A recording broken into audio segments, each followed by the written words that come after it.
Alô, gente querida, gente boa, de volta para um único programa essa semana, porque segunda-feira é o único dia que eu tenho para cuidar de mim mesmo e da saúde e das minhas necessidades pessoais, físicas, humanas, concretas.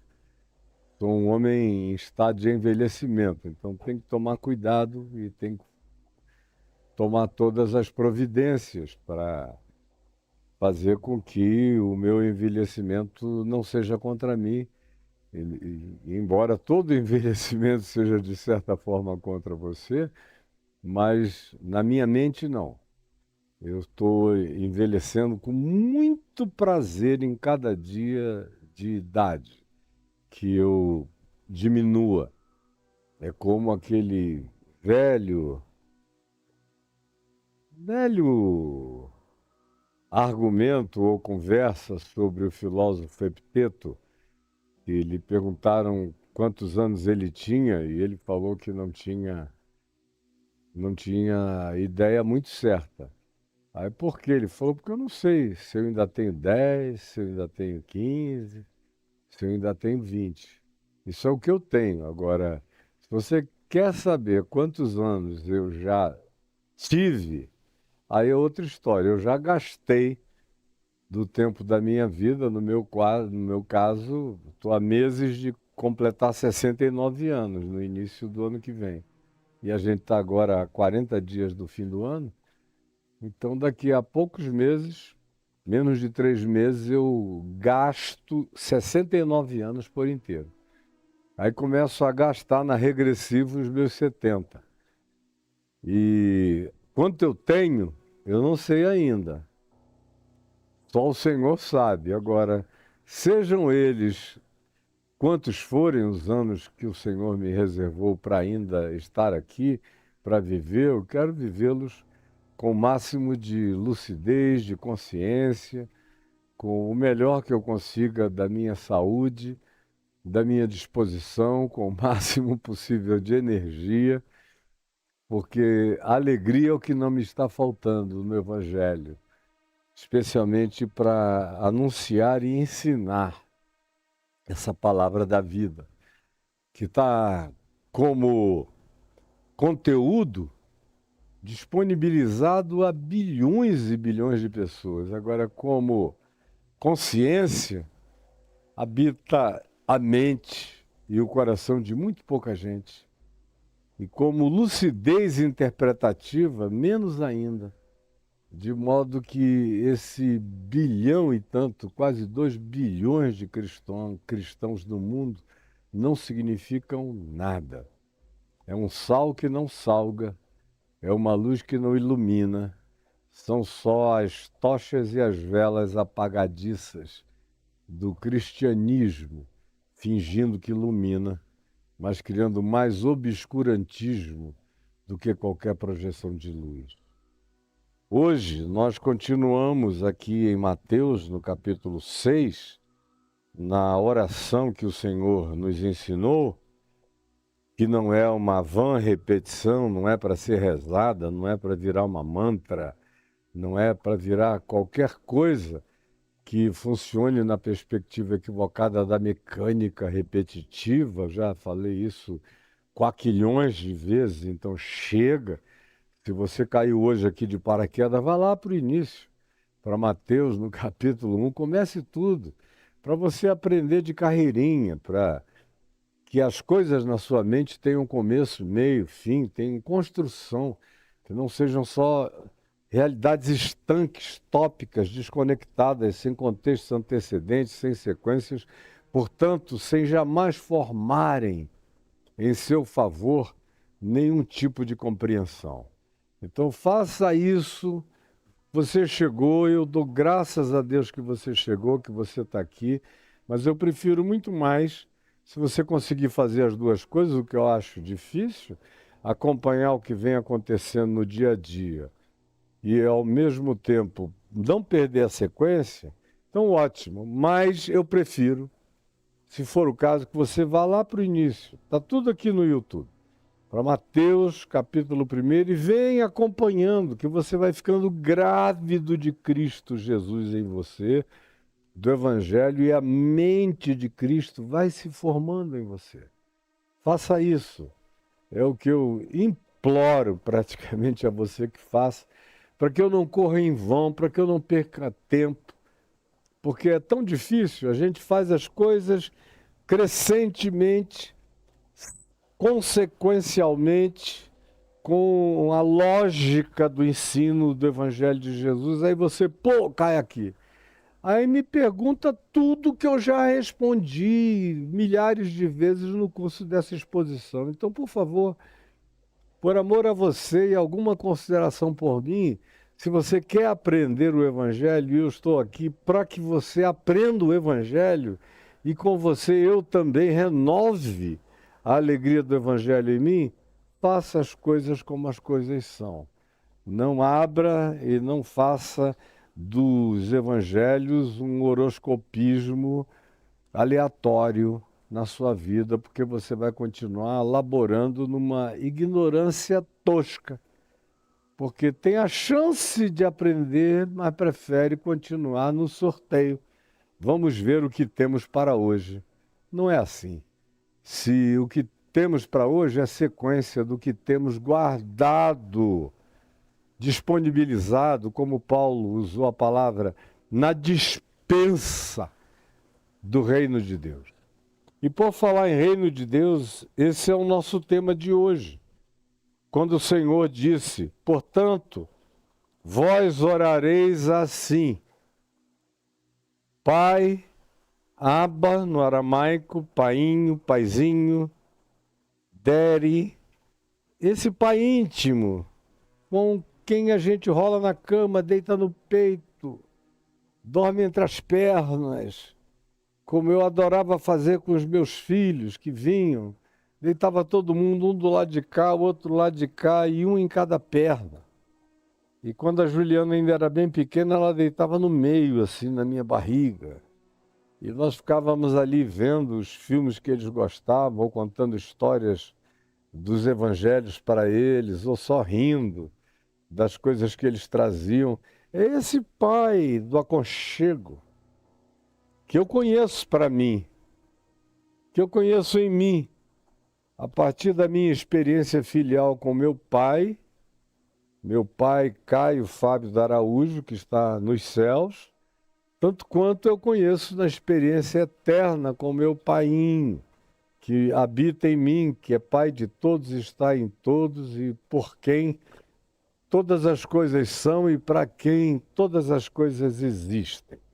Então, Jesus disse: quando orardes, não useis de vãs repetições, mas falem com essa convicção da intimidade de um Pai que não é desmemoriado e que sabe o que nós necessitamos antes que lhe o peçamos. Como eu já disse tantas vezes, vou repetir mais uma. Porque quando eu oro, eu não estou lembrando a Deus de nada, eu estou me lembrando de que Deus não esquece de coisa alguma. É por isso que eu oro por causa de mim mesmo. Não é por causa de Deus, o meu Deus sabe, o meu Paiinho sabe. Não dormita nem dorme o meu Paiinho. Ele cuida de mim de dia e de noite. Você está vendo aqui o meu cabelo voando por esse vento que está soprando e não é natural. Quem dera fosse um vento natural, está tudo parado, ó, morto. Está soprando pelos ventiladores. Aqui desse estúdio aberto, sem ar-condicionado, é jardim. Então está soprando aqui, aí o cabelo sobe e desce.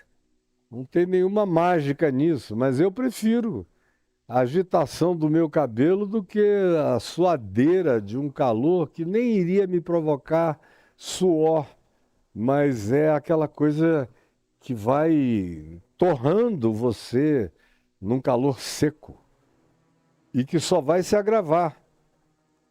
Aonde quer que esteja quente, ficará mais quente. E aonde quer que houvesse chuva, lá elas cessarão. E aonde quer que as chuvas não eram tão abundantes, aí elas se tornarão diluvianas. E aonde quer que se esperava uma determinada sequência de coisas, elas serão invertidas. E esse fim dos tempos é todo produzido pelos homens da Revolução Industrial para cá.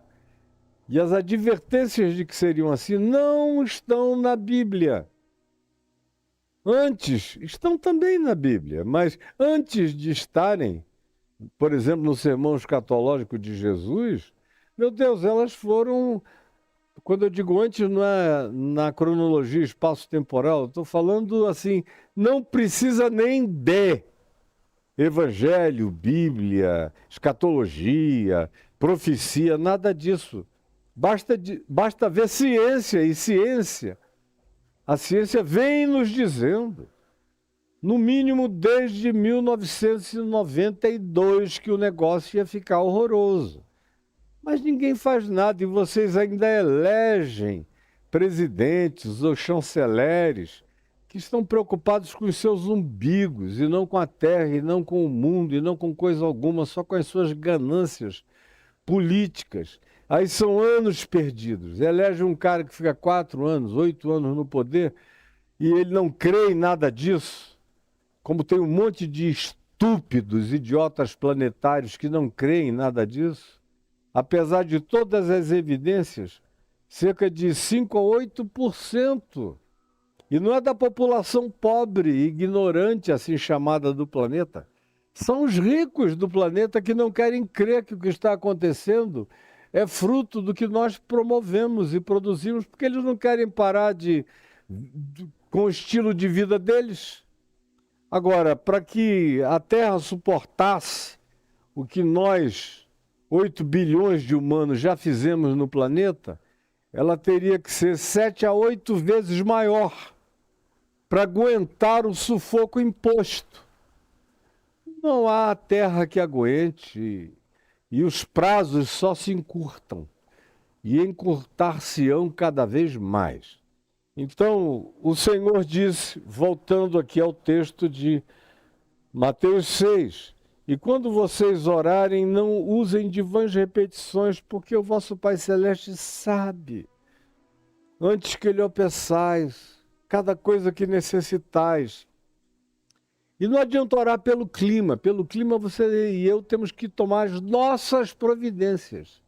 Nós criamos esse apocalipse que nos cerca e esse fim do mundo pode ser evitado por mim, por você, por todos nós unidos. Agora, temos que nos unir numa consciência universal. Do contrário, a gente vai torrar, ou a gente vai ser alagado, a gente vai morrer olhando para os céus e dizendo: ó Deus, por que tu permitiste? Olha, às vezes, a ira que me dá vontade de te espancar. Eu não gosto nem de ler comentário aqui nos posts que eu faço sobre esse tema, porque, meu Deus, é de uma manifestação tão obtusa, tão burra, tão idiótica, tão imbecil, tão diabólica, que não dá nem para responder, não dá para dialogar com alguns de vocês, estão para além da possibilidade do diálogo racional. Então é melhor silenciar e ficar quieto. E deixar que tudo queime mesmo. Está lá os rios da minha terra secando, os lugares desérticos do mundo se alagando, os lugares onde havia frio, mas não havia inundações, alagados. Todas as dinâmicas climáticas dos últimos 10 mil anos, 12 mil anos, desde o fim da última era do gelo, que não foi produzida pelos humanos, mas por uma hecatombe de natureza natural, que fez com que houvesse um efeito estufa, produzido pelos grandes furacões que eclodiram de uma única vez, que fecharam e criaram uma ambiência na qual primeiro veio um supercalor e depois veio o esfriamento, e no esfriamento veio uma era prolongadíssima do gelo, onde alguns hominídeos sobreviveram na Terra, na Turquia. Quem for comigo lá da próxima vez e os que têm ido vão ver como os hominídeos sobreviveram a muitas catástrofes debaixo da terra, da rocha, e em muitos lugares do mundo. Agora, o que nós estamos fazendo agora é de natureza absolutamente global, e eu estou tentando entrar aqui na oração do Senhor, mas o mundo me cerca com tantos apelos cruciais que eu ainda não consegui, de fato, me introduzir no que eu quero falar hoje. Vós, no entanto, orareis assim: Painho, nosso, de todos nós, e esse nosso inclui todos, que estás nos céus, sobre todas as dimensões, sobre todas as realidades. Santificado seja o teu nome. E a gente já viu, já falou sobre isso e ainda vamos falar sobre isso muitas vezes no curso do Evangelho de Mateus, na nossa exposição, que irá até o final. Então, hoje, a gente bota o pé no verso 10. A primeira evocação é: santificado seja o teu nome. E eu, durante 3 dias, falei sobre o significado desse espírito de santificação. O que é isso? Expliquei o que não era, que é, infelizmente, o que quase todo crente pensa que é o que justamente não é. E falei o que era, que justamente é, de maneira inversa, aquilo que todo crente não pensa que seja.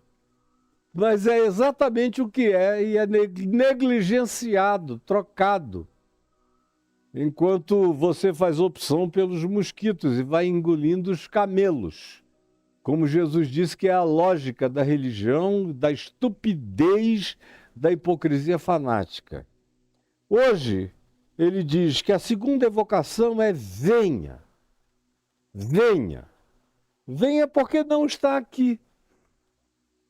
Venha porque não está aqui, não brota das nossas iniciativas políticas, ideológicas, não brota das nossas ações naturais de perspectiva do predador humano querendo construir uma sociedade que acaba sempre patrocinando os que podem mais, os que têm mais, os que, por falta de pudor ou de ética ou de referência, de consciência, atropelam a existência do próximo em favor egótico de si próprios. Então foi por isso que Jesus disse: o meu reino não é o deste mundo. O que vocês chamam de reino, no tempo das monarquias, ou nos dias de Jesus do Império Romano, ou imediatamente na Palestina dos dias de Jesus, onde morava o povo de Israel, mas o lugar é chamado de Palestina pelos romanos. Os romanos não diziam o governo de Israel. Não, Israel tinha o seu governo, tinha o seu povo, tinha o seu templo, tinha as suas autoridades, tinha os seus sacerdotes, tinha o seu próprio rei, que era Herodes, o Idumeu, também de parentela e de ventre judaica, mas o nome atribuído pelos romanos àquela região era Palestina, que vinha desde Filistim, que foi o que veio dar nome aos filisteus. Originalmente veio de Fenícia, que era aquela região do litoral de Israel que foi habitado pelos fenícios, litoral do Líbano também, e posteriormente pelos filisteus. Então a etimologia de Palestina é muito longa e já sofreu uma quantidade enorme de transliteração. De modo que Israel acontece, do ponto de vista de um romano do primeiro século, no ambiente territorial que eles chamavam de Palestina, numa generalização total, que cobria praticamente o Oriente Médio todo, nos dias de Jesus, e para Jesus esse nunca foi um problema. Quando Jesus falava da salvação de Israel, ele não estava falando de terra, ele não estava falando de sionismo, ele não estava falando de propriedade desse monte, daquele monte, ou daquele outro, ou de uma fronteira, ou de outra fronteira, não. Ele estava falando daqueles que eram descendentes de Abraão segundo a fé.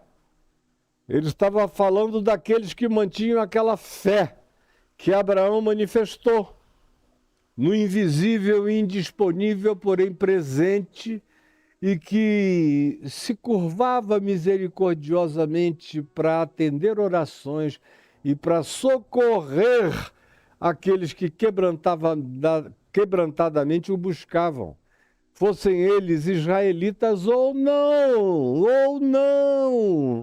Como dizem os profetas, e como qualquer um com uma intuição mínima de sabedoria sabe que seja, e como eu aqui já afirmei dezenas de vezes a vocês.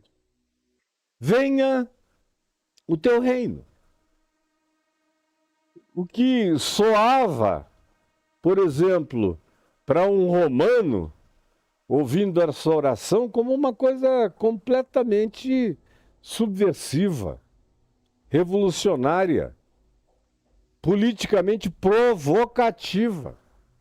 Aos ouvidos do imperador romano, dos procônsules romanos ou das autoridades romanas, esse negócio de venha o reino de Deus, eles só podiam interpretar como um desejo de sublevação, de subversão, de instauração de outros modos ou formas de governo. Então, uma expressão que para Jesus não tinha absolutamente nada de concorrência política com os romanos, não tinha, pelos romanos era ouvida de maneira política.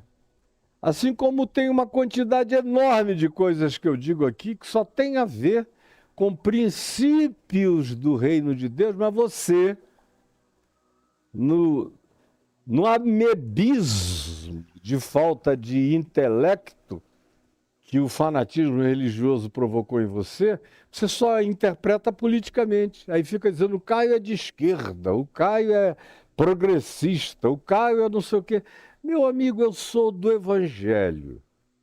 E eu vou sempre propor o que Jesus ensinou. Se para você isso é interpretado como sendo de esquerda ou progressista, ou como outras coisas que eu digo, e os de extrema esquerda dizem que isso é coisa de direita, é problema deles. Eu não estou querendo agradar Max Weber, nem Karl Marx, nem ninguém. Meu negócio é com Jesus. E a estupidez é toda sua. Eu não tenho nada a ver com isso, entendeu? Mas você não entendeu e nem vai entender, porque os olhos estão fechados. Venha o teu reino. Trazia já em si o germe de uma provocação, pela qual todos os apóstolos morreram executados, depois de torturados. Foi por causa da esperança do reino de Deus. Foi por dizerem, venha o teu reino. Jesus Cristo é o Senhor. Nós ambicionamos o reino que vem dos céus e que trará justiça, verdade e luz sobre toda a terra. Esse era o crime deles, essa era a ideologia deles, pela qual Paulo perdeu a cabeça, outros foram crucificados, João foi exilado até a morte solitária na ilha de Patmos. Ninguém viveu confortavelmente até o fim da vida por causa da esperança do reino de Deus e por causa da interpretação político-ideológica feita pelos judeus inimigos dos apóstolos, especialmente de Paulo, e por causa dos romanos, que, incitados por esse espírito dos judeus fanáticos, que queriam um Messias que trouxesse libertação política, ideológica, que determinasse as fronteiras de Israel, que reconstruísse um templo para Jesus ou para o Messias, que não para eles, os judeus da época, não era Jesus. Jesus já tinha vindo, veio para o que era seu e os seus não receberam, antes o crucificaram, mas eles aguardavam esse Messias que viria com esses poderes bélicos para transformar Israel na grande potência a partir da qual o mundo inteiro seria governado. Esse era o lado ideológico da visão dos judeus do primeiro século a respeito de reino de Deus e da vinda do Messias. Para os romanos era uma subversão. Esse pessoal está querendo instaurar uma nova forma de governo, eles estão querendo um outro rei, e eles acham que Deus vai mandar o representante dele para ser a realeza universal. O que para os romanos era algo absolutamente inadmissível. E não só para os romanos, mas para qualquer que fosse o império com ambições satânicas de dominação terráqueo-planetária completa. E que não foi entendido e continua a não ser entendido hoje, agora, aqui, enquanto eu prego, enquanto eu falo. Eu continuo a não ser entendido falando do reino de Deus. E do meu desejo de que ele venha. E muitos daqueles que estão falando alegremente sobre o calor, sobre as enchentes, sobre a desorganização ecossistêmica, sobre a desgraça universal que vai se aproximando como uma sombra densa, abraçando a todos nós, esses escatologistas fanáticos do mal ficam dizendo, oba, quanto pior, melhor. É sinal de que Jesus estão voltando aí, vão aí para os podcasts apavorar o pessoal. Só não fazem o que deveria ser feito. Que é ensinar que nós humanos somos os responsáveis pelo que está acontecendo e ainda temos o poder de parar isto, Nós podemos. Ainda dá se quisermos. O problema é que não queremos. Você diz, ó, como tem aqui alguém, desculpa, placa 148, não tem nome, não é gente. Faz o L. Você veja só com que tipo de mentalidade horrorosa você está lidando aqui o tempo todo. É que eu não tenho tempo para ler a idiotice nem a estupidez, mas muito obrigado pelo bom exemplo da sua idiotice. Faz o L, viu? Aqui. Esse L agora é de logo vem o mal. E vocês estão aí brincando. Elegeram quem disse que não estava acontecendo nada. Talvez os Estados Unidos elejam outra vez quem diz que não está acontecendo nada, até que as bolhas estourem para todos os lados e o câncer de pele se transforme numa epidemia universal. Mas cada um sabe, a advertência não faltou, nem tem faltado e não faltará. Venha o teu reino, portanto, quando se diz isso, se está dizendo que todas as formas de reino, de realeza, de ideologia, de governo, de dominação, são apenas experimentos humanos circunstanciais, relativos, falíveis, temporários, sem nenhum poder de realizar qualquer que seja o sonho humano. Aliás, eu me lembro que eu me converti num tempo em que a palavra utopia era extremamente prezada, era amada como algo necessário. Era preciso que você tivesse utopia para poder melhorar a referência da sociedade. Por mais que a utopia nunca seja alcançável, até que venha o reino de Deus, que é a concreção de todas as utopias pensadas e não pensadas, sonhadas e para além de todo sonho. No entanto, a utopia serve para puxar referência para frente, para levantar o sarrafo das nossas necessidades de melhoramento de consciência, de prática, de comportamento e de convívio social. Mas agora o pessoal já desistiu definitivamente da utopia e vivemos hoje no culto à distopia. É um mundo distópico, com gente distópica, sem esperança e que existe para, na sua ganância, alimentar apenas a perversidade. E os heróis dessa era são todos os mais perversos, espertos e diabólicos do mundo, são os que ganham as nossas preferências universais. E você aplaudindo entre eles, muitas vezes, numa alienação que não tem mais nem palavra, verbo, adjetivo para fazer a descrição de tão horroroso que é o cenário que fica a partir da nossa própria mente adoecida. Venha o teu reino. O que é que Jesus estava dizendo com isso? João Batista tinha iniciado essa fala dizendo: arrependei-vos e convertei-vos, porque está próximo o reino de Deus ou o reino dos céus. São expressões sinônimas. Em Mateus você lê sobre o reino dos céus. No Evangelho de Lucas você lê muito mais sobre o reino de Deus. Mas ambas as coisas são sinônimas. Assim como nas cartas de Paulo, você lê mais sobre o reino de Deus, mas também ele fala do reino dos céus, ou das dimensões celestiais em Cristo Jesus. São sinônimos. Mas tem gente que fica querendo fazer divisão pelos pubianos angelicais, para dizer isso é uma coisa, essa é outra, só para entreter você, para te vender minuciosidades que não significam nada. Reino de Deus e reino dos céus são sinônimos, dizem a mesma coisa, é o mesmo conteúdo. Agora, quem lê vendo só a letra, que se perde no emaranhado e no embaralhado e no labirinto semântico, ao invés de olhando para tudo, tendo Jesus como chave interpretativa e entender que tanto faz reino de Deus ou reino de céus, o conteúdo é o mesmo que está sendo proposto. Portanto, é apenas um modo de dizer e de descrever o mesmo conteúdo, da mesma esperança.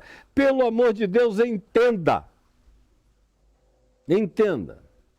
E aí, vem o teu reino, foi revolucionário, Para quem ouviu isso as primeiras vezes, quando João Batista começou a dizer está próximo o reino de Deus, tudo que é autoridade estremecia. Autoridades religiosas, autoridades políticas, autoridades de todo tipo. O que será que está chegando aí? Reino dos céus, está vindo algo poderoso que vai dominar tudo. Agora, cada um tinha suas preferências. Eles eram conduzidos pelas suas próprias produções escatológicas. Escatologia é aquilo que vem do grego escatom e que determina as coisas relacionadas às últimas realidades. Escatológico é aquilo que é pertinente às últimas realidades, às últimas coisas. A palavra pode ser usada não apenas para caracterizar os últimos tempos, mas frequentemente até do ponto de vista existencial. Você às vezes diz, ele apelou para uma dimensão escatológica, ou seja, foi para além de tudo aquilo que convencionalmente a gente trata no dia a dia.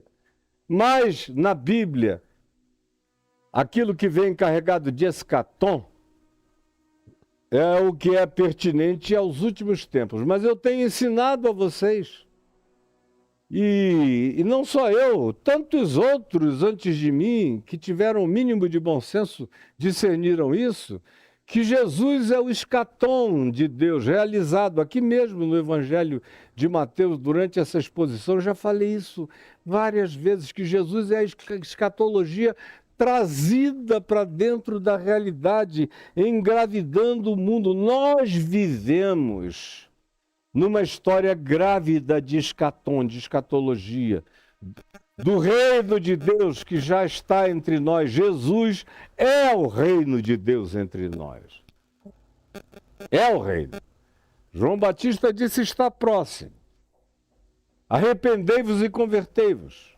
Preparem-se para a chegada desse reino, porque ele implica em mudança absoluta de consciência, de perspectiva, de percepção, de esperança, de projeção, de atitude, de comportamento, de caráter, de vida, de entendimento.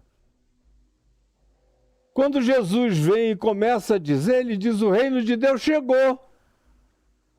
Literalmente, a expressão aramaica e que foi traduzida para o grego diz, o reino de Deus está à mão, está aqui, é palpável, é para qualquer um que queira pegar. Chegou, é só tocar em mim. Me pegue que você pega o reino, me receba que você recebe o reino, me entenda que você entende o reino, me assimile que você assimila o reino. Chegou, está à mão. Pode passar de passagem se você não quiser para você. Ou como diz Lucas, no capítulo 17 aqui do seu Evangelho, palavras de Jesus, pois o reino de Deus não vem, veja aí, Lucas, eu não vou abrir a minha Bíblia, coitada. Cada página que eu viro está solta, de tanto ser manuseada. Então eu boto essas pedrinhas aqui ó, em cima para o vento não soprar. Mas graças a Deus eu tenho tudo na memória. Abra aí, em Lucas 17. Ou se você quiser, consulte aí ao São Google. Reino de Deus dos Evangelhos. Basta escrever e valendo as referências. Mas lá em Lucas 17, Jesus diz, pois o reino de Deus não vem com visível aparência. Ou em outras versões diz, o reino de Deus não vem com ostensiva manifestação. Com ostensivo, como queriam os judeus zelotes, todos os judeus daquele tempo, do judaísmo daqueles dias, queriam um reino de Deus com um rei concreto que chegasse, assentasse no trono com um cetro poderoso, destruísse os romanos, construísse um templo, se assentasse lá e glória a mim, louvado seja eu. E Jesus disse, não é assim. E Jesus, eu estou no Evangelho de Mateus, onde estão as principais parábolas do reino.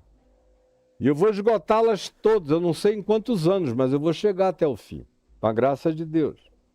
E ele, nessas parábolas, disse que o reino de Deus não viria assim, de um dia para o outro, que haveria interregnos, que haveria largos e grandes espaçamentos entre aquela manifestação do Cristo em Jesus e a manifestação do Filho do Homem, do Cristo, Jesus, Filho do Homem, o homem absoluto, glorificado e ressuscitado como Cristo de Deus, vindo em glória, com poder e grande glória, com todas as criaturas celestes, do reino dessa obediência, do reino do Filho do seu amor, no qual nós temos a redenção, a remissão dos pecados. Venha o teu reino. Continua a não ser compreendido até o dia de hoje, mas Jesus disse, não vem com visível aparência. E aí ele completa e diz, está dentro em vós. Antes que ele se manifeste, e ele se manifesta na relatividade do espaço-tempo, o reino de Deus se manifesta. Eu falei sobre isso nos anos 80 e 90, exaustivamente, para mim, cansativamente. E só não volto a falar tudo de novo porque eu escrevi quase 200 livros, onde em todos eles eu falo sobre o reino de Deus. E sobre as manifestações subjetivas, manifestações escatológicas e as manifestações de natureza social da manifestação do reino de Deus entre os homens, na prática da justiça, na prática do desejo de igualdade, de melhor distribuição, de melhor facilitação da vida para todos. Isso não é algo que tem a ver com religião, ao contrário, onde a religião entra, em geral, os abismos aumentam e os muros se erguem. As grandes manifestações do reino de Deus no mundo aconteceram de maneira muito, muito singela e simples, é onde ninguém estava pensando em religião. Foi apenas aonde pessoas pensaram umas nas outras e dividiram o pão e compartilharam a água e tornaram o acesso à roupa, a cuidados, à saúde, a bem-estar, algo que se eu gosto para mim, eu quero também para todos os demais seres humanos. Aonde quer que esse espírito, que Jesus disse que ele veio cumprir, está lá em Lucas, no capítulo 4, no verso 16, na citação de Isaías, do capítulo 61, Jesus disse na sinagoga da cidade onde ele foi criado, em Nazaré, abriu Isaías 61 e leu. Leu dizendo, o Espírito do Senhor Deus está sobre mim, pelo que me ungiu para proclamar o Evangelho aos pobres. Enviou-me para libertar os oprimidos, os cativos, os surdos, os cognitivamente entupidos, para quebrar as trancas, os ferrolhos, os aprisionamentos todos, para pôr em liberdade os oprimidos e anunciar o ano da graça de Deus. O ano não é um ano, é a era da graça de Deus. O século, o aeon dessa misericórdia que pode estar sendo proclamada enquanto esteve sendo proclamada e enquanto seja proclamada a todas as nações, a toda criatura, a todos os homens. Essas manifestações do reino têm também a dimensão subjetiva e existencial. O reino de Deus não vem com ostensiva aparência, mas está em vós. Está aqui em mim, no meu coração. Eu só entro no reino de Deus se o reino de Deus primeiro entrar em mim. Foi o que Jesus disse a Nicodemos. Se você não nascer de novo, você não entra no reino de Deus se o reino de Deus primeiro não entrar em você. Então, O novo nascimento é o reino de Deus entrando em mim. Essa consciência do absoluto de Deus tomando conta do meu ser. Essa disposição interior de me curvar com felicidade, com alegria, ao mandamento do amor, da verdade, da justiça, da bondade, da compassividade, da longanimidade, da prática dessas coisas. Não só em mim, numa perspectiva existencial e nas minhas comportamentalidades e nas expressões dos meus gestos e da minha vida, mas mais do que isso, na minha tentativa de tornar coletiva essa manifestação. Por isso é que Jesus disse que eu deveria ser sal da terra, luz do mundo, para expandir, para influenciar, para fazer com que aquilo que me penetrou penetre o máximo possível de pessoas. Aquilo que me deu gosto venha salgar e dar gosto ao resto da existência. Aquilo que é luz para mim, de mim se torne luz para todos. Fazendo com que esse evangelho do reino seja visto, seja percebido. E ele é percebido quando a gente o pratica em amor. Sem amor, não há nada que sinalize o reino de Deus.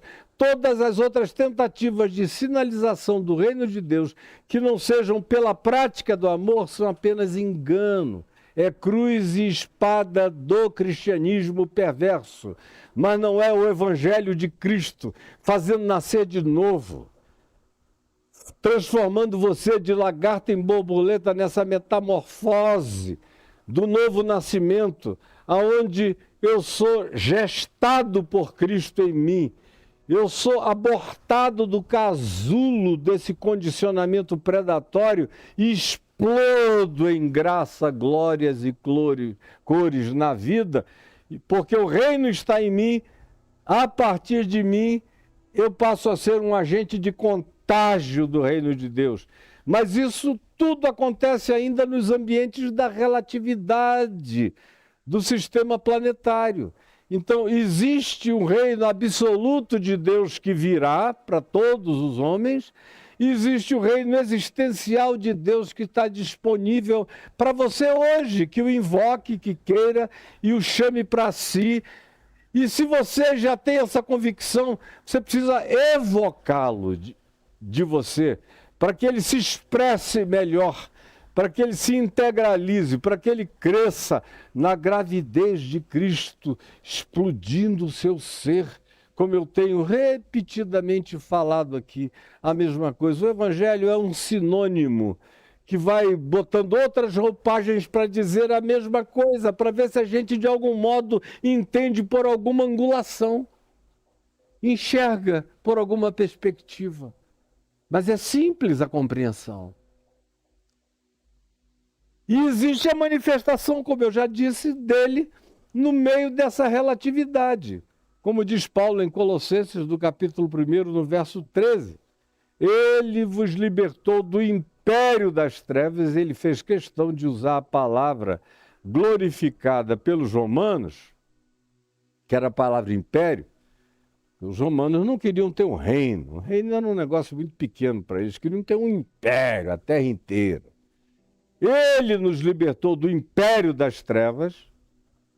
Aí qualquer pessoa submissa ao império romano já tremia todinho. Foi por causa disso que, como eu disse, os apóstolos todos vieram a morrer. Foi por causa dessa subversão da esperança do reino de Deus, da esperança da volta de Cristo. Ele nos libertou do império das trevas. Se nos libertou. A maioria de nós aqui continua agarradíssimo ao império das trevas, elegendo o império das trevas, perderam a esperança e a exultação em Cristo Jesus e perderam a alegria da vivência do reino de Deus a partir dos seus corações para uma prática de vida que esbanje graça à volta de nós para todos os homens. Ele nos libertou do império das trevas e nos transportou para o reino do Filho do seu amor. É o chamado cotidiano. vem o teu reino, começa com essa manifestação interior, com esse selo. E Paulo chega a dizer lá em Romanos 14 também, dirimindo dúvidas da cabeça de alguns cristãos de Roma, que estavam profundamente influenciados pelos religiosos fanáticos chamados de judaizantes, e foram os maiores perseguidores de Paulo, assim como foram aqueles que provocaram a cruz e crucificaram Jesus, e depois fizeram tudo para abafar a ressurreição, e que não deram trégua à pregação do evangelho em Paulo, especialmente em Paulo, porque era o mais liberto, disparado de todos os apóstolos e o mais lúcido, anos-luz na frente da maioria, sofreu na mão dos judaizantes mais do que na mão de qualquer um. Nessa tentativa de esclarecer os cristãos de Colossos e de outros lugares, ou de Roma, como lá em Romanos, no capítulo 14, ele diz, olha, o reino de Deus não é comida, não é bebida, não é festinha judaica de sábado, de Rosh Hashanah, não é o Yom Kippur, foi a cruz, já está feito, os pecados estão perdoados para sempre, não é festa do Purim, não é sábado, não é lua nova, não é nada disso, pelo amor de Deus! Mas vocês não querem saber, não está escrito. Mas vocês não querem saber, o herege sou eu quando digo a verdade. Paulo diz, não é nada disso. O reino de Deus não é comida, não é bebida, não é banquete, não é ser kosher. Não é nada disso. O reino de Deus é justiça, paz e alegria do Espírito Santo. Ou seja, se ele não começar com essa existencialidade da presença do Evangelho em mim, do Príncipe da Paz, o reino de Deus se estabelece em mim como justiça, a justiça do reino de Deus.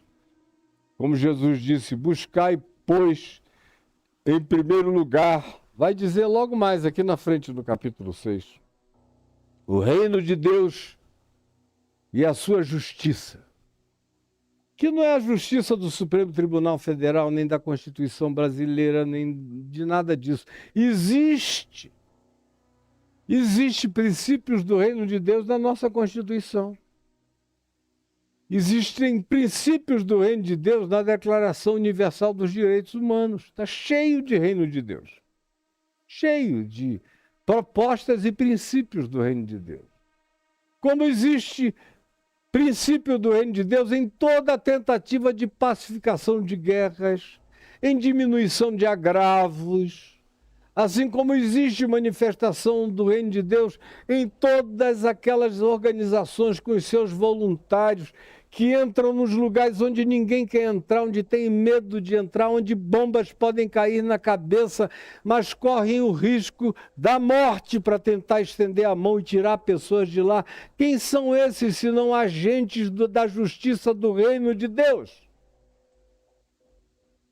A justiça do reino de Deus, o lugar onde você menos vai encontrá-la é na sua igreja, onde o que existe é conchavo.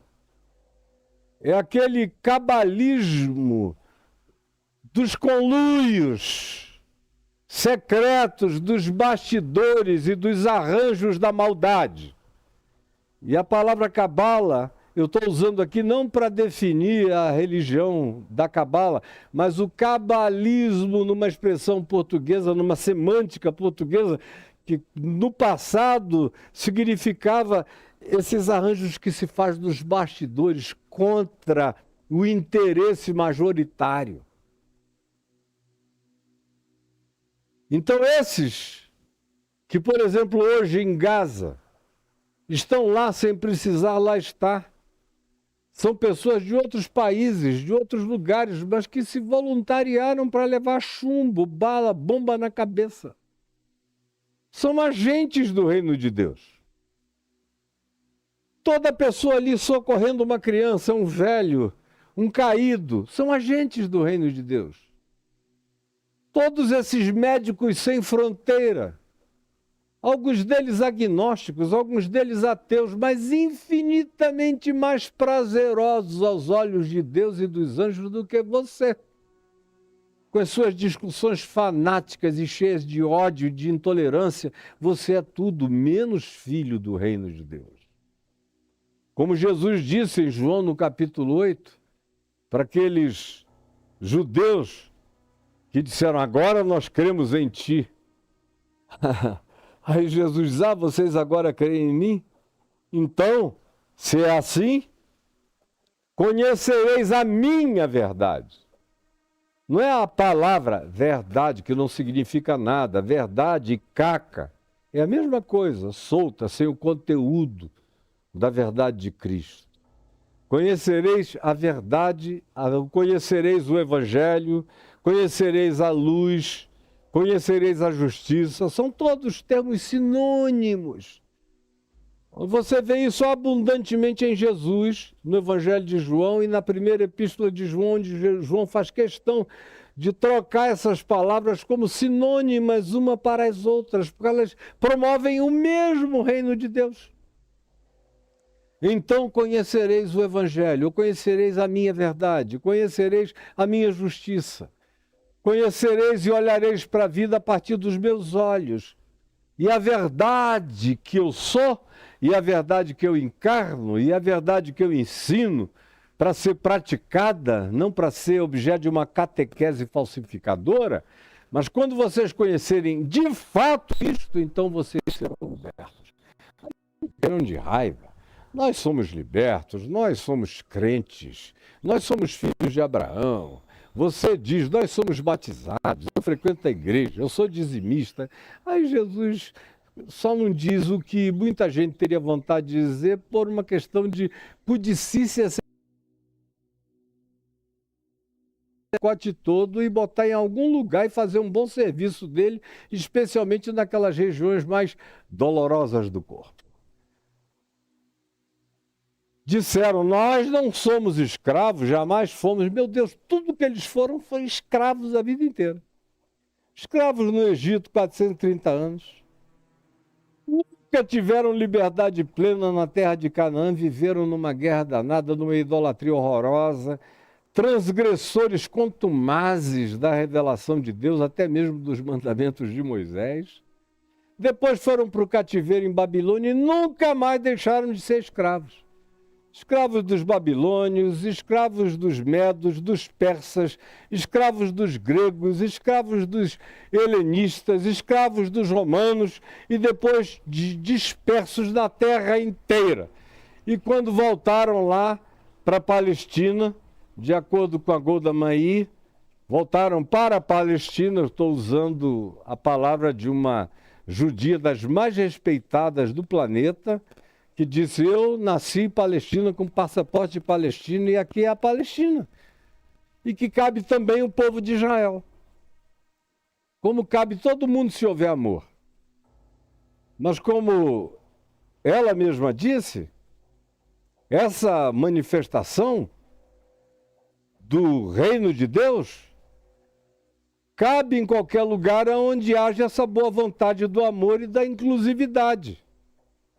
Mas para que isso aconteça é preciso que haja esse compromisso com justiça, com paz e com a alegria, a felicidade da eternidade plantada no coração. Porque a alegria do Espírito Santo produz acolhimento e não separação. Produz inclusividade e não exclusividade, produz tolerância e não intolerância, produz abraço e não empurrões, produz construção de pontes e não soerguimentos de muros. O reino de Deus não sabe erguer muros, só sabe construir pontes. Orareis, portanto, assim, Pai, venha o teu reino. Isso começa em mim. Quando eu digo venha o teu reino, não é lá para Gaza, é para aqui. Gaza sou eu. Nas minhas guerras interiores, nos meus ódios, nas minhas raivas, nas minhas presunções, nas minhas beligerâncias, nas minhas insubmissões, nos meus abusos de poder ou nos meus terrorismos religiosos, morais ou de qualquer natureza. Você está pensando que o mal tem geografia e que hoje ele habita Gaza? Ele habita a tua vida, teu coração. Enquanto você não enxergar que o Haiti é aqui, que Gaza é você, não tem esperança alguma para que você se enxergue. Você me entendeu, meu filho? Minha filha? Vem o teu reino para cá. Plante-se ele em mim. Que na minha relatividade eu seja invadido pela tua soberania, pela tua consciência. Eu quero, em primeiro lugar, acima de tudo, buscar o reino de Deus. Isso não é uma ideologia, não é um sistema de governo, não é nem progressismo, nem capitalismo, nem socialismo, nem comunismo. Vocês é que são os seres de micuim, como eu disse, aquele bichinho da grama lá do Amazonas que faz a vida de quem quer que deite nela, infernosa. Vocês é que não passam desse tamanhinho a vida inteira e vivem disso. Como aqui também, tem gente que não para com essa pequenez horrenda e não consegue se enxergar. Mas esse reino de Deus tem que crescer a partir da minha própria relatividade, em mim. Ele vai se desenvolvendo à medida em que a minha consciência vai se dilatando. O que a mente de Cristo vai colocando raízes no âmago do meu ser. E eu vou transcendendo a distopia imediata e vou me ancorando na utopia eterna dessa nova Jerusalém, dessa sociedade ressurreta, glorificada, de portas abertas para todos os lados, aonde não há religião. João faz questão de dizer, andei nela e nela não encontrei nenhum santuário dedicado a ninguém, não tem teto, todos são iluminados universalmente pela mesma luz, do mesmo amor, da mesma justiça, da mesma graça, do mesmo entendimento, da mesma compreensão. E são todas as nações, todas as línguas, todas as etnias que sobem para ser curadas, até as folhas da árvore da vida, uma expressão simbólica maravilhosa, servem para a cura de todos os povos. Mas você não quer viver dessa esperança, você prefere viver da distopia religiosa que o fanatismo plantou em você. Celebrando esse fim dos tempos, assim, oba, Jesus está voltando. Olha, dá vontade de te pegar, mas te pegar feio. Porque é de fazer ira nos anjos, enquanto produz gargalhadas no Hades, no Tártaros. Todos os demônios explodem de gargalhada. Que coisa boa! Eles estão fazendo a maldade prevalecer definitivamente no mundo. O diabo pode se aposentar no mundo onde os cristãos e a humanidade como um todo são como nós somos. Vem o teu reino. E eu não fico olhando para o lado quando eu digo vem o teu reino. Nunca olhei para o lado para ver se tinha sinais e evidências do reino de Deus à minha volta. Quando eu digo vem o teu reino, eu olho para dentro de mim. Vem o teu reino tem a ver com o que eu entrego a Deus. Tem a ver com o que eu submeto a Ele. Tem a ver com aquilo que eu sei que é vontade dEle, e a vontade dEle não é capricho divino para ser observado pelos homens. Toda vontade de Deus manifesta tem a ver com saúde humana. A própria palavra salvação tem a ver com saúde, libertação, melhoramento, desenvolvimento, evolução, crescimento. Não existe nenhuma salvação estanque. A salvação é sempre processual. Ela sempre vai crescendo, é uma gravidez permanente de Deus se expandindo em mim, em você, na gente. Portanto, quando eu digo, vem o teu reino, eu olho para dentro de mim. Busco-o em mim. Busco na minha maneira de pensar, busco na minha maneira de sentir, busco nas minhas confissões, busco nas projeções dos meus sonhos e ideais, busco nas expressões dos desejos mais candentes do meu coração, mais humanizado segundo Jesus, porque quanto mais humano eu sou segundo Jesus foi humano, mais divino eu me torno, conforme o Cristo de Deus se manifestou em Jesus, o Filho do Homem. Mas você não quer entender, não é? Começa aqui. Por isso Jesus diz, buscai, pois, antes de tudo, antes de qualquer coisa, antes de comida, antes de bebida, antes de qualquer prioridade, antes de roupa, antes de teto, antes de telhado, antes de tudo, buscar em primeiro lugar o reino de Deus. Eu sou a casa do reino de Deus. Eu sou o templo, eu sou o santuário, eu sou a habitação de Deus no Espírito. É aqui que tem que começar. É daqui que essa radioatividade do reino de Deus se expande, contagiosa, para todos os lugares. Agora, porque eu tenho essa consciência, eu busco promulgar e defender leis justas. Eu busco aquilo que produz o máximo possível de equanimidade entre os seres humanos, para que não haja essas disparidades. São essas disparidades brutais que estão matando a Terra. Enquanto 1.250 seres humanos possuem aquilo que deveria estar distribuído entre 65% dos 8 bilhões de habitantes do planeta. Mas que não é o bastante, porque hoje já se sabe que a gente precisaria de outras 7 terras para darem conta da nossa ganância, que tem a ver com a ganância da morte, e não do reino de Deus em mim e em você. Mas quem quer ouvir essa palavra? Eu não te prometi nenhuma prosperidade material, não é? Não disse que você vai ficar rico. Não disse que você vai ter 2, 3 carros novos todo ano. Não disse que você vai ter mansões. Não disse nada disso, então não serve. A doença tomou conta tão universalmente da cabeça praticamente de todos os crentes, que isso que eu estou dizendo aqui, e que eu comecei a dizer há meio século atrás, e que gerava grande alegria na juventude, nos velhos, perplexidade em todos, para você virou bobagem. Por quê? Porque essa palavra se esgotou, se esvaiu? Não.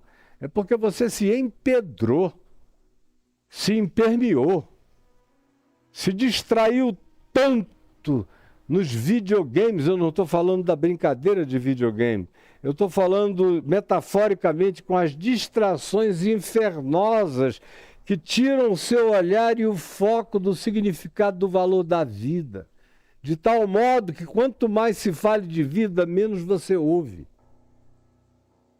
Quanto mais se fale da vontade de Deus, menos você quer escutar, porque é horrível, é panicante, dá vertigem, dá coceira nos ouvidos, faz as pessoas ficarem inquietas.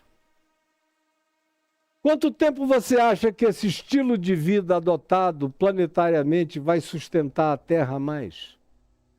Nós estamos nos suicidando coletivamente todos os dias enquanto gargalhamos na nossa presunção de prosperidade. Ou enquanto torcemos por um lado contra o outro. Tem muita gente que está com raiva de mim porque eu não tomo o lado fanaticamente do Estado de Israel. Nunca tomei nem tomarei.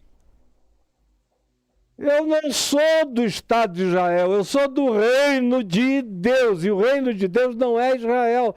Israel nunca foi o reino de Deus.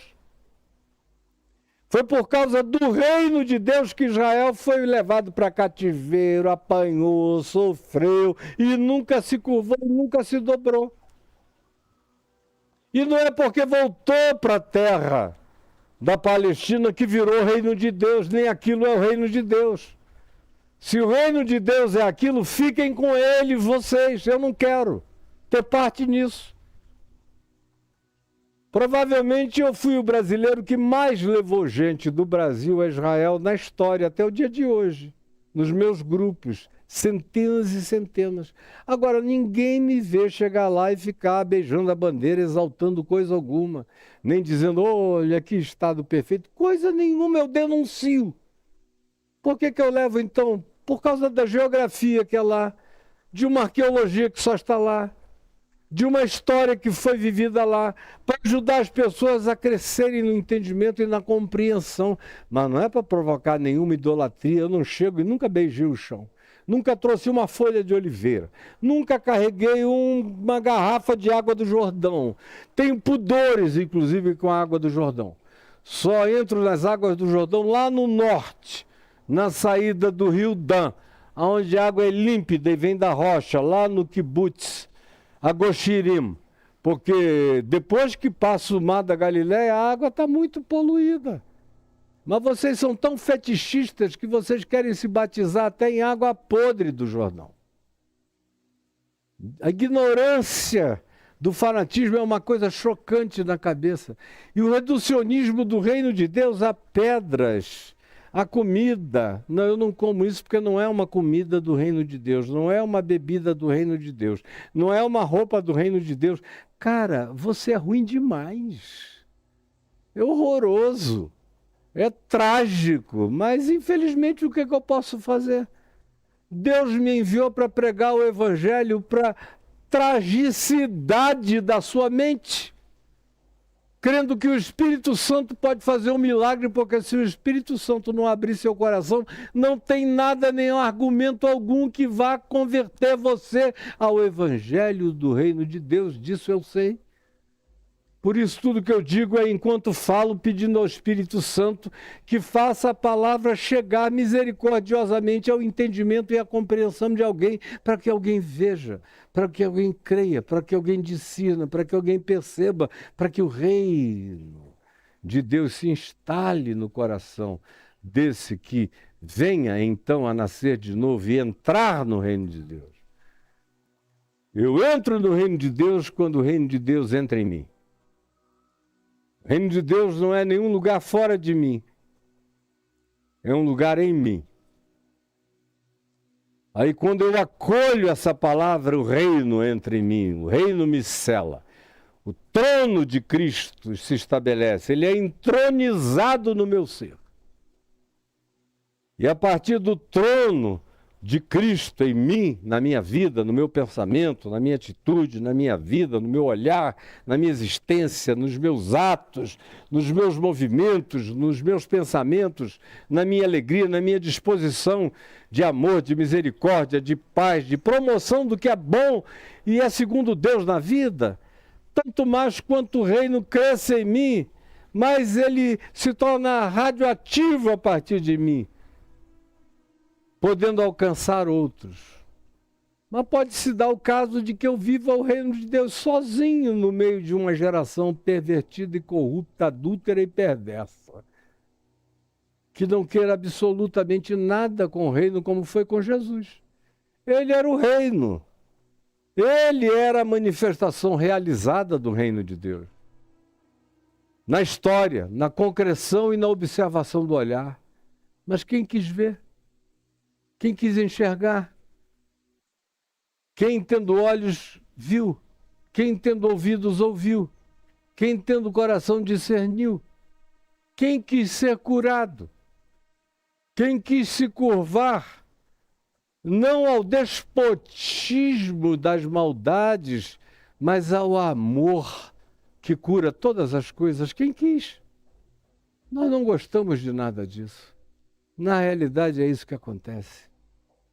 Agora, eu só comecei a falar sobre o reino de Deus. Nós temos muito a falar sobre o reino de Deus. Infelizmente, o tempo já se esgotou. Eu estou falando aqui desde 11h15 da manhã. E eu vou ter que parar. Amanhã é feriado e quinta-feira eu estarei em Salvador. E convido quem possa para estar lá comigo na reunião da Fraternidade do Evangelho.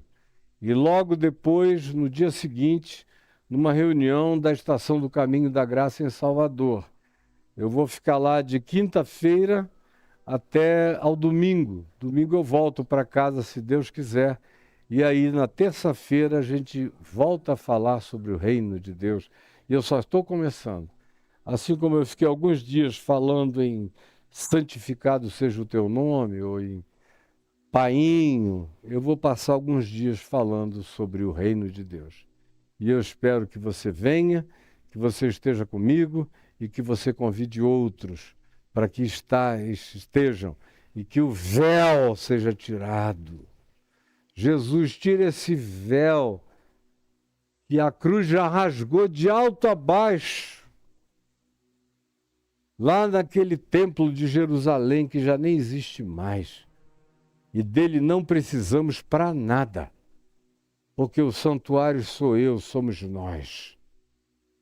E o véu, infelizmente, hoje está posto na mente daqueles que continuam a cultuar o passado, as matérias, as pedras, as geografias, os estados políticos.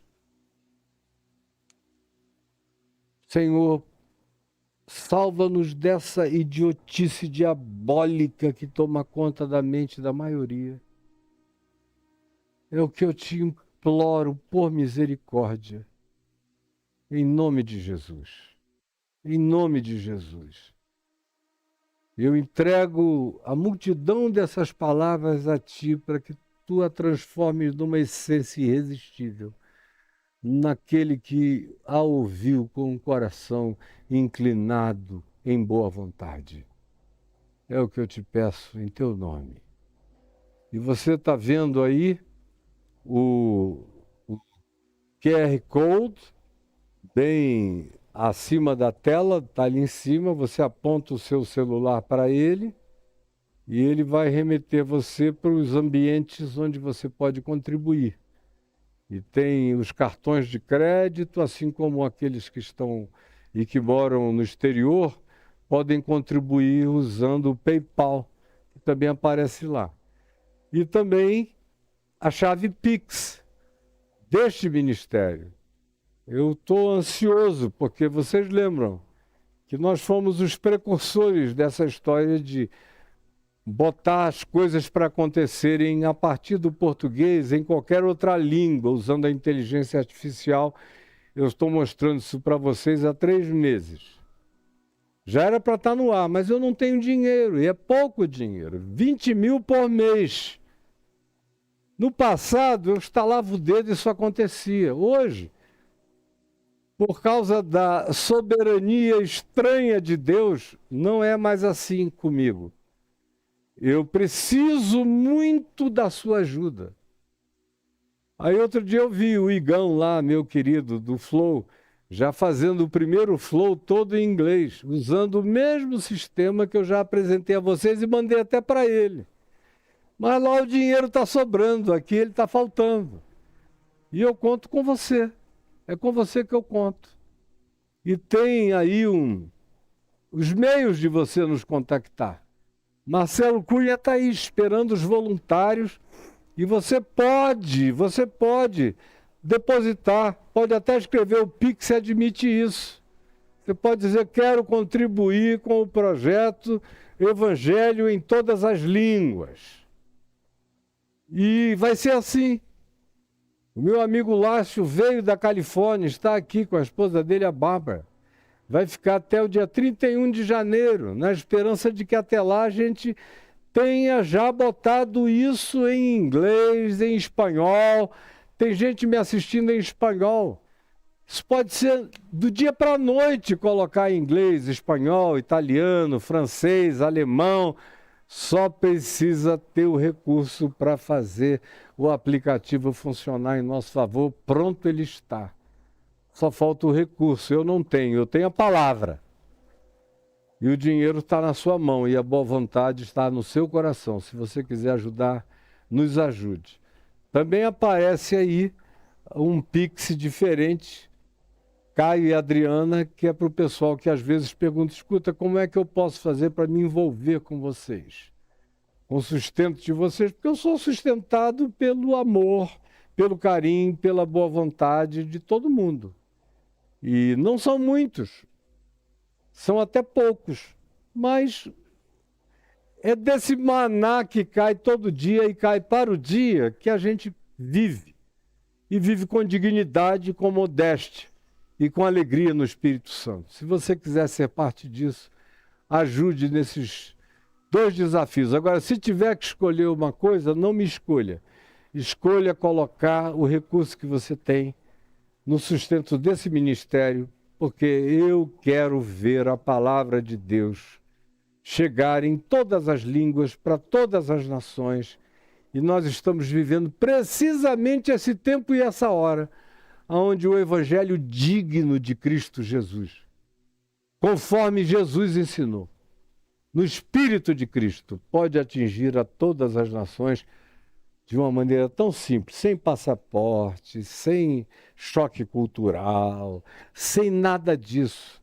Eu posso colocá-lo em árabe, posso colocá-lo em russo, só depende de você. O mecanismo está pronto.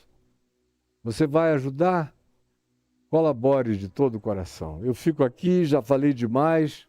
Um grande beijo. Espero ver alguns de vocês em Salvador, na Fraternidade do Evangelho. Aí no meu Instagram tem todas as informações, programação, tudo. Quem sabe você, correndo, se inscreva ainda, o quanto antes. Se você é da cidade, faça a mesma coisa. E eu volto com você na próxima terça-feira, continuando a falar sobre o Reino de Deus. Hoje foi uma introdução, apenas lhe dando algumas nesgas de compreensão para a gente poder entrar. E enquanto isso, eu quero lhe dizer o seguinte: procure um livro meu chamado Mais que um Sonho. Mais que um Sonho. Um projeto do Reino de Deus na história. Mais que um sonho. É sobre o Reino de Deus. E é um livro que eu não falei, eu produzi dando aulas num curso. Na década de 80, em 1985, ele começou sobre discipulado, várias coisas, e Reino de Deus. Foi o primeiro curso que durou anos à distância no Brasil, no tempo das antenas parabólicas, maiores do que um Fusca. Mandamos botar em cima de centenas de templos na década de 80 e tivemos milhares de alunos estudando. E um dos últimos cursos, o penúltimo, foi esse, Reino de Deus, sobre um projeto de Deus na história. E continua e continuará eternamente na validade, porque é o conteúdo do que Jesus ensinou, portanto, não tem prazo de validade, continua na valência. Vá lá e pegue, está aí no caifab.net, na editora Prologos. Você acha tudo isso nos links importantes. Estão em todas as minhas plataformas, tem lá caifab.net/links importantes. Você clica e você tem todas as informações e acesso a todos os meus livros. Leia O Reino de Deus, um projeto de Deus na história. Em nome de Jesus. Um beijo. Fiquem com o Senhor Jesus. Amém, amém.